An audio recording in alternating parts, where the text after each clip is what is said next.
ఒక అమ్మాయి ఈ అబ్బాయి ఇచ్చిన డ్రింక్ ని తాగుతుంది. కొంచెం సేపటి తర్వాత ఈమెకు అర్థమవుతుంది నేను స్పృహ కోల్పోతున్నానని. నిద్ర లేచిన తర్వాత ఈమెకు అర్థమవుతుంది నిన్న నాతో ఏదో తప్పు జరిగిందని. తర్వాత రోజు ఈ కోటీశ్వరుడైన అబ్బాయి మళ్ళీ లీసాని ఫాలో అవుతాడు. రాత్రి 11 గంటలకి వేర్ హౌస్ కి రా, లేకుంటే నీ వీడియోని అప్లోడ్ చేస్తా అని బెదిరిస్తాడు. కరెక్ట్ 11 గంటలకి ఆ అబ్బాయి అక్కడికి వచ్చేస్తాడు. ఇతను ఇది చూసి షాక్ అయిపోతాడు. లోపల లీసా వాళ్ళమ్మ కూడా ఉంటుంది. శామ్ వీడియోని చూపించి అమ్మని కూడా బెదిరిస్తాడు. నీ కూతురు నేను చెప్పినట్లుగా చేయకపోతే వీడియోని లీక్ చేస్తానని. అమ్మ కోపంగా అతని చెంపపైన గట్టిగా పీకుతుంది. శామ్ అమ్మ పైన అటాక్ చేస్తాడు. అమ్మ ఆ ఫోన్ ని తీసుకోవడానికి చాలా ప్రయత్నిస్తుంది. లీసా కరెక్ట్ సమయం చూసి ఒక కర్ర తీసుకొని అటాక్ చేస్తుంది. దీంతో అతను స్పృహ తప్పి అక్కడే పడిపోతాడు. లీసా అమ్మ తన శవాన్ని వేర్ హౌస్ లో నుంచి బయటకు తెచ్చి వరండాలో ఉన్న పక్కింటి వ్యక్తి సమాధి పెట్టెని ఓపెన్ చేసి దాంట్లో శవాన్ని వేసి మట్టితో మంచిగా బూంచేస్తారు. లీసా వాళ్ళ నాన్న ఇంటికి చేరుకుంటాడు. హార్య కూతుర్ని చూసి అర్థం చేసుకుంటాడు ఇక్కడ ఏదో చాలా పెద్ద తప్పు జరిగిందని. హార్య తన భర్తతో జరిగిందంతా చెప్తుంది. శామ్ వాళ్ళమ్మ ఒక పెద్ద పోలీస్ ఆఫీసర్, ఇంకా నాన్న చూస్తే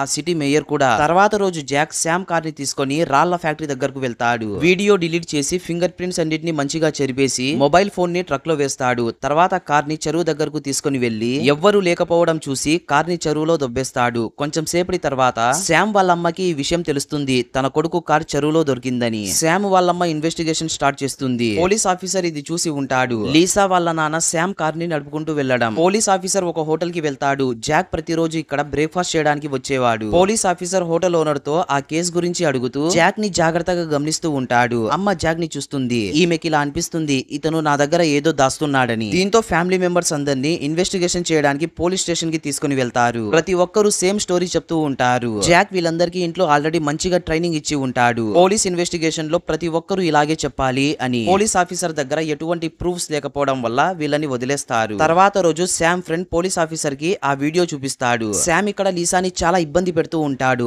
అమ్మ ఇటువంటి వీడియోని చూసి తన కొడుకు చేసింది తప్పు అని ఒప్పుకోకుండా జాక్ ఫ్యామిలీని మళ్ళీ అరెస్ట్ చేపిస్తుంది. పోలీస్ ఆఫీసర్ ఇప్పుడు ఇలా ఫిక్స్ అయి ఉంటారు వీళ్ళ పైన ప్రెజర్ పెట్టి నిజాన్ని కక్కించాలని. జాక్ ని ఎంత భయపెడుతూ ఉన్నా కూడా అస్సలు ఇతను తప్పుని ఒప్పుకోవడం లేదు. శామ్ వాళ్ళ అమ్మ జాక్ యొక్క చిన్న కూతుర్ని లోపలికి తీసుకుని వెళ్లి ఆమెతో ఇలా చెప్తుంది నువ్వు నోరు తెరిచి నిజం చెప్తేనే నీ ఫ్యామిలీ సేఫ్ గా ఉంటుందని. దీంతో పాప జరిగిందంతా చెప్పేస్తుంది. వీళ్ళు ఆ సమాధి పెట్టెని ఓపెన్ చేసిన తర్వాత వీళ్ళు ఈ దృశ్యాన్ని చూసి షాక్ అయిపోతారు. లోపల కేవలం మేక శవం మాత్రమే ఉంటుంది. జాక్ ఇది ముందుగానే ప్లాన్ చేసుకున్నాడు. తన ఫ్యామిలీ మెంబర్స్ కి కూడా ఈ విషయం చెప్పలేదు. మామ ఈ మూవీ మన తెలుగులో ఉంది, ఎంతమందికి తెలుసో కామెంట్ చేయండి.